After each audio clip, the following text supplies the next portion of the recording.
Students, आज की class में हम लोग पढ़ने वाले हैं बहुलक क्या होता है और बहुलक कैसे निकालते हैं। तो चलिए हम लोग देखते हैं बहुलक क्या होता है। तो आप लोग सबसे पहले डेफिनेशन को देखिए। दिए हुए प्रेक्षणों में वह मान जो सबसे अधिक बार आता है। अगर हमें कोई प्रेक्षण दिया गया है या फिर हमने किसी चीज़ को ऑब्जर्व किया, तो उसमें जो बहुलक होता है हमारा वह मान होता है जो उसमें सबसे अधिक बार आता है। यहाँ पे आपको यह बात नोटिस करनी है कि उस डेटा में जिसकी बारंबारता, जिस प्रेक्षण का मान या फिर जिसकी बारंबारता अधिकतम होगी वही क्या होगा, बहुलक होगा। बहुलक की डेफिनेशन आप लोग समझ गए। चलिए यहाँ पर हम लोग एग्जाम्पल के माध्यम से समझते हैं। तो देखिए एग्जाम्पल क्या है। किसी गेंदबाज द्वारा 10 क्रिकेट मैचों के लिए विकेटों की संख्या निम्नलिखित है। तो कोई 10 मैच हुआ, 10 मैच में कोई बॉलर था, उसने जो विकेट लिए उनकी संख्या यहाँ पर दी गई है। तो यहाँ पर देखिए एक मैच था जिसमें बॉलर ने 2 विकेट लिया, एक में 6 लिया, एक मैच में 4 लिया। इसी तरीके से बॉलर ने विकेटों को लिया। तो यहाँ पर देखिए, यहाँ पर आप लोग इस डेफिनेशन को अप्लाई करिए। हमारी डेफिनेशन क्या कह रही है, दिए हुए प्रेक्षणों में वह मान जो सबसे अधिक बार आता है वो हमारा क्या होगा, बहुलक होगा। आप लोग इस डेटा को देखिए और इस डेटा को देख करके बताइए इसमें हमारा कौन सा मान है जो सबसे अधिक बार आ रहा है, अर्थात उत्प्रेक्षण का मान जिसकी बारंबारता अधिकतम है। तो यहाँ पे हम देख रहे हैं ये जो हमारा 2 है, देखिए 1 बार, 2 बार, 3 बार आया है। 2 की बारंबारता हमारी अधिकतम है।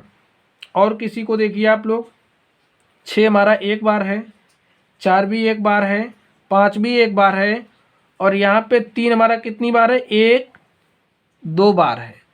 तो यहाँ पे 2 ही एक ऐसा मान है जिसकी बारंबारता क्या है, अधिकतम है। तो इसलिए ये जो हमें डेटा दिया गया है इसका बहुलक क्या है, इसका बहुलक 2 है।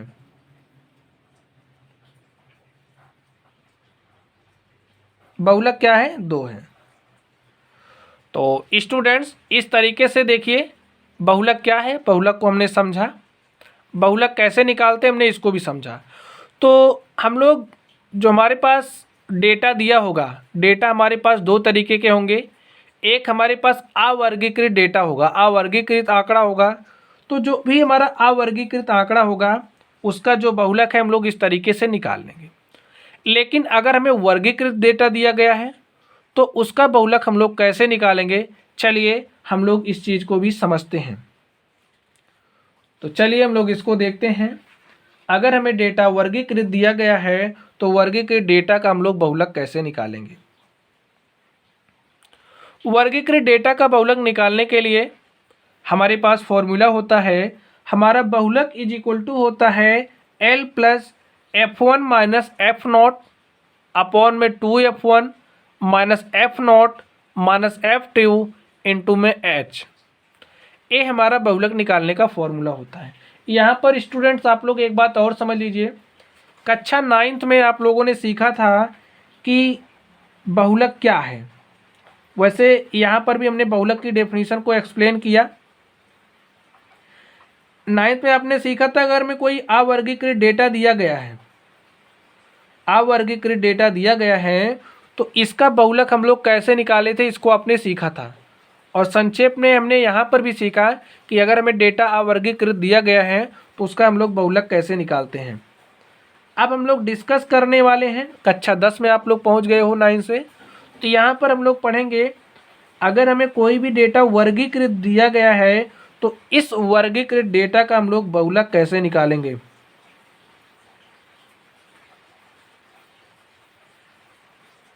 हम लोग इस क्लास में इसी को डिस्कस करने वाले हैं। हमारे सिलेबस में भी यही है, वर्गीकृत आंकड़ों का बहुलक।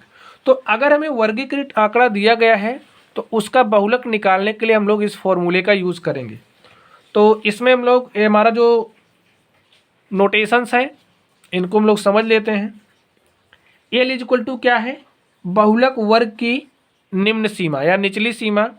H हमारा वर्ग अंतराल की माप है। F1 हमारा क्या है, बहुलक वर्ग की बारंबारता है। F0 बहुलक वर्ग से ठीक पहले की बारंबारता, और जो हमारा F2 है बहुलक वर्ग के ठीक बाद में आने वाले वर्ग की बारंबारता है।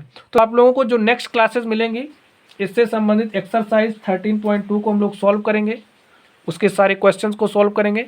तो चलिए गाइज आप लोग पढ़ते रहिए। अगर आप लोगों को कोई भी डाउट हो तो आप लोग कमेंट बॉक्स में कमेंट करना।